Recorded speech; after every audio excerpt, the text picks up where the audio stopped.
আসসালামু আলাইকুম রহমতুল্লাহ। সুপ্রিয় দর্শক, আশা করি আল্লাহর রহমতে সবাই ভালো আছেন।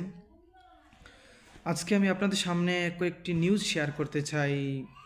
আপনারা অবশ্যই সোশ্যাল মিডিয়াতে দেখেছেন এদেশের বিচার ব্যবস্থাটা বর্তমানে কেমন, এবং এদেশের আইন এবং সংবিধান, এদেশে যারা বর্তমানে আইনজীবী আছে, পুলিশ বলেন, র্যাব বলেন, যেখান থেকে যে সদস্য আছে বর্তমানে, এই যে বর্তমানে খুনিরা কিভাবে জামিন পেয়ে যায়,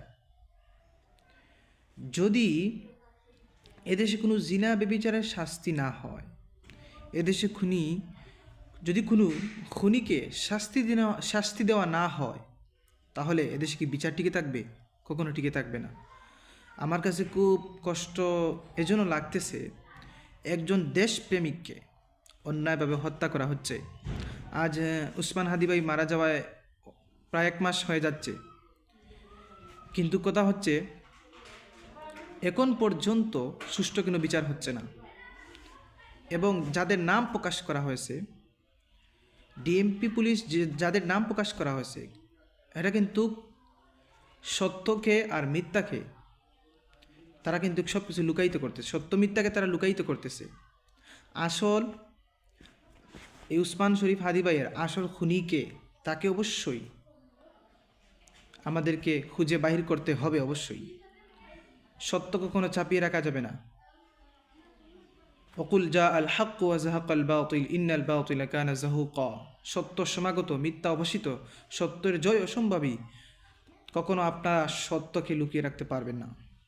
শরীফ উসমান হাদি ভাইকে যে হত্যা করেছে, আমাদেরকে তদন্ত করে সঠিক বিচার করতে হবে। তদন্ত করে সঠিকটা খুঁজিয়ে বাহির করতে হবে কে শরীফ উসমান হাদি ভাইকে হত্যা করেছে।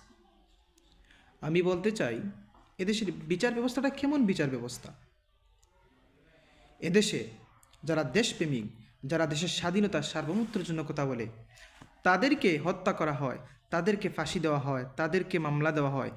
যদি শরীফ উসমান হাদি ভাইয়ের বিচার না করা হয়, আমাদের শহীদ আবরার ভাইয়ের যদি বিচার না করা হয়, আবু সাঈদ ভাইয়ের যদি বিচার না করা হয়, মুগ্ধ ভাইয়ের যদি বিচার না করা হয়, এদেশে পিলখানা হত্যার যদি বিচার না করা হয়, শাপলা চত্বরে যদি বিচার না করা হয়, এদেশে জুলাই আন্দোলনের যদি বিচার না করা হয়, তাহলে এদেশে স্বাধীনতা টিকে থাকবে না, সার্বভৌমত্ব টিকে থাকবে না। এজন্য সমস্ত বিচার আমাদেরকে অবশ্যই করতে